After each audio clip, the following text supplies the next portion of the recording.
It's time to feed all my babies. Come on, guys. Come on. Come on. My last day. We shall now proceed to vote.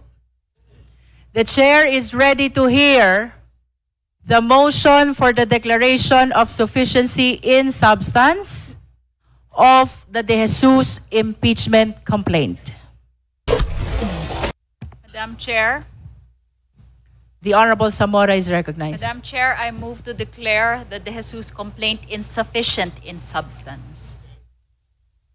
Insufficient in substance. There is a motion to declare the De Jesus complaint insufficient in substance. Is there a second? Second. The same has been seconded. Is there any objection? I object, Madam Chair. There is a motion to declare the De Jesus impeachment complaint insufficient in substance. The same has been objected to. We therefore divide the House. My last day here at the farm. I can't leave without feeding all these big guys. Come on.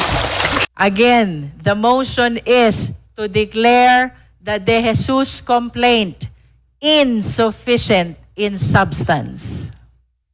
Those who are in favor of the motion, please raise your right hand.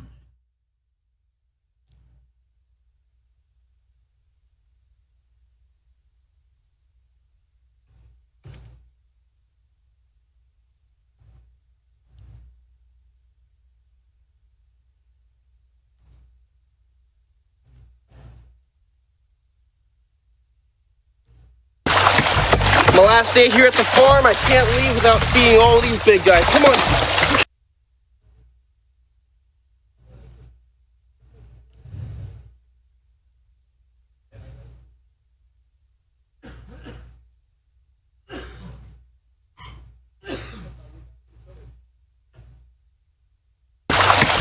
My last day here at the farm. I can't leave without feeding all these big guys. Come on.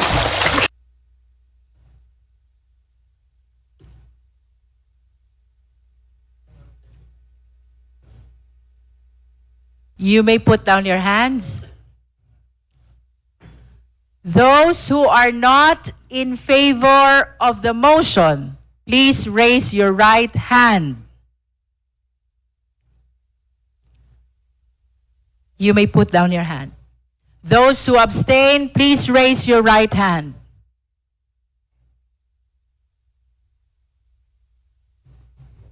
With a vote of 42 in favor of the motion, 1 against the motion, and 3 abstain, the chair therefore declares the impeachment complaint of De Jesus insufficient in substance.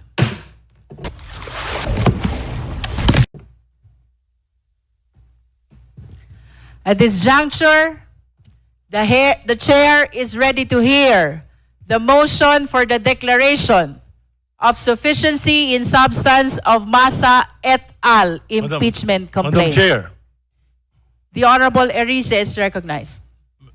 Madam Chair, I move that we declare the Massa complaint as sufficient in substance. So move, Madam Chair. There is a motion to declare the Massa et al. Impeachment complaint sufficient in substance. Is there any second? Second the Who motion, seconded? Madam Chair. The Honorable De Lima seconded. Is there any objection? I object. The motion has been objected to. We therefore divide the House. My last day here at the farm. I can't leave without feeding all these big guys. Come on. The motion is to declare Massa et al. Impeachment complaint sufficient in substance. Those who are in favor of the motion, please raise your right hand.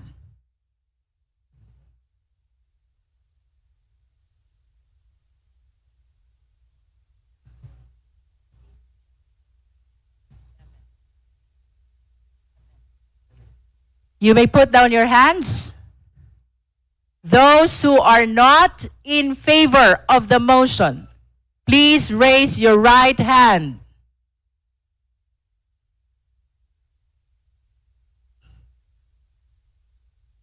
My last day here at the farm, I can't leave without feeding all these big guys. Come on.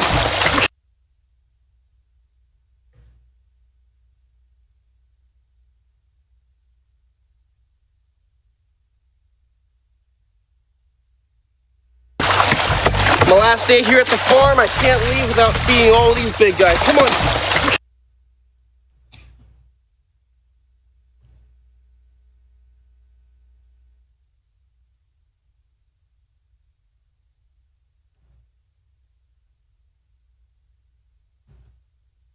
Are you okay?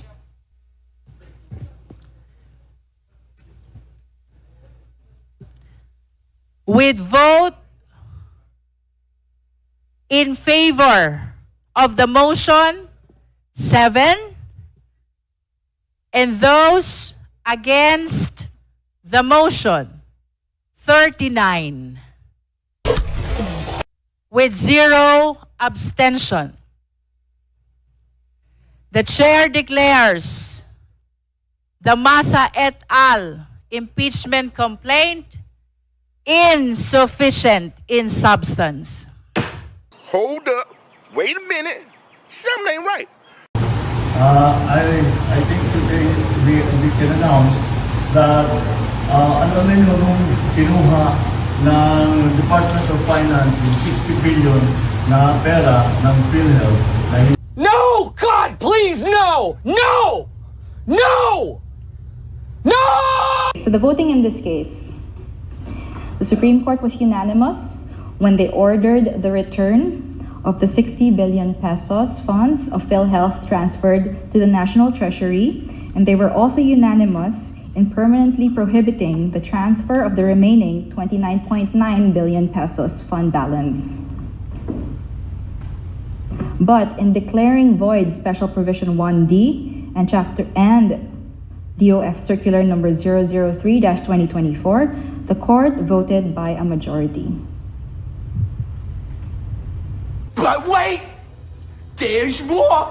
Fund on hold. Quite the contrary. The organization of the Maharlika Fund proceeds apace. And what I have done, though, is that we have found more improvements that we can make specifically to the organizational structure of the Maharlika Fund. The concept of the Maharlika Fund as a sovereign fund, the concept remains a good one. And we are still committed to having it operational before the end of the year. So we should not misinterpret what we have done as somehow a judgment on the rightness or wrongness of the Maharlika Fund. A few moments later. Henry Marcoleta. You have the floor, sir. Thank you, Madam Chair. I'd like to know the status of the Maharlika Investment Fund because for the last 2 years, the President did not make any mention about the MIF in his SONAs.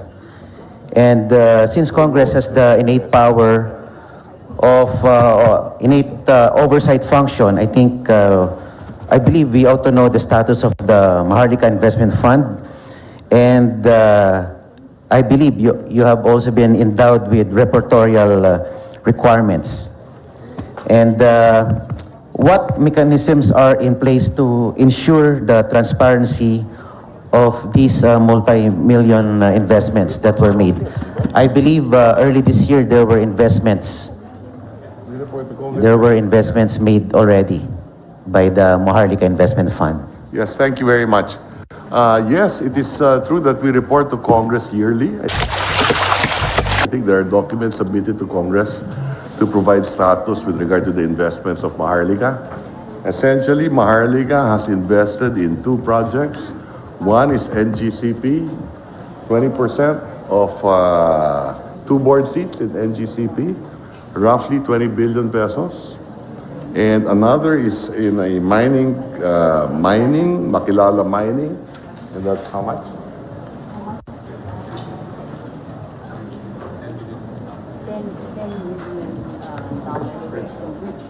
a bridge loan right now of roughly $10 million. The balance, there's 75 billion available. The balance is with Treasury.